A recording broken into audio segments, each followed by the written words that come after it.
തിരുവനന്തപുരം കോർപ്പറേഷനിൽ mayor ആരാകണമെന്നതിൽ BJP. തീരുമാനമെന്ന് കൗൺസിലർമാരുമായി അധ്യക്ഷൻ രാജീവ് ചന്ദ്രശേഖർ ചർച്ച നടത്തും. വി രാജേഷ്, ആർ ശ്രീലേഖ എന്നിവരിൽ ഒരാൾ മേയറാകും. അതേസമയം എൽ.ഡി.എഫും യു.ഡി.എഫും മേയർ, ഡെപ്യൂട്ടി മേയർ സ്ഥാനങ്ങളിലേക്ക് മത്സരിക്കും.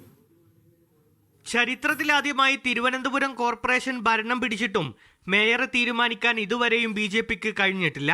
V Rajesh, R Sreelekha, M R. Gopan, Karamana Ajith എന്നിവരുടെ പേരുകളായിരുന്നു ആദ്യഘട്ടത്തിൽ പരിഗണിച്ചത്. എന്നാൽ വി രാജേഷ്, ആർ ശ്രീലേഖ എന്നിവരുടെ പേര് മാത്രമാണ് ഇപ്പോൾ പരിഗണനയിലുള്ളത്. ബി.ജെ.പിക്ക് 50 അംഗത്വമുള്ള കോർപ്പറേഷനിൽ പ്രതിപക്ഷം ശക്തരാണ്. ഇങ്ങനെയൊരു സാഹചര്യത്തിൽ പരിചയസമ്പത്തുള്ള വി രാജേഷ് മേയർ ആകുന്നതാണ് നല്ലതെന്ന അഭിപ്രായമാണ് മുതിർന്ന നേതാക്കൾക്കുള്ളത്. RSSും വി രാജേഷിന്റെ പേരാണ് നിർദ്ദേശിച്ചിട്ടുള്ളത്. വി രാജേഷ് മേയറായാൽ ആർ ശ്രീലേഖയെ ഡെപ്യൂട്ടി മേയറാക്കാനും ആലോചനയുണ്ട്. അതല്ലെങ്കിൽ സിമി ജ്യോതിഷിനെയോ ആശാനാഥിനെയോ പരിഗണിക്കും. മേയർ, ഡെപ്യൂട്ടി മേയർ സ്ഥാനത്തേക്ക് മത്സരിക്കാനാണ് കോൺഗ്രസിന്റെ തീരുമാനം. KS ശബരിനാഥൻ മേയർ സ്ഥാനത്തേക്കും മേരി പുഷ്പം ഡെപ്യൂട്ടി മേയർ സ്ഥാനത്തേക്കും മത്സരിക്കും. CPM-നും മേയർ, ഡെപ്യൂട്ടി മേയർ സ്ഥാനാർത്ഥികളുണ്ടാകും.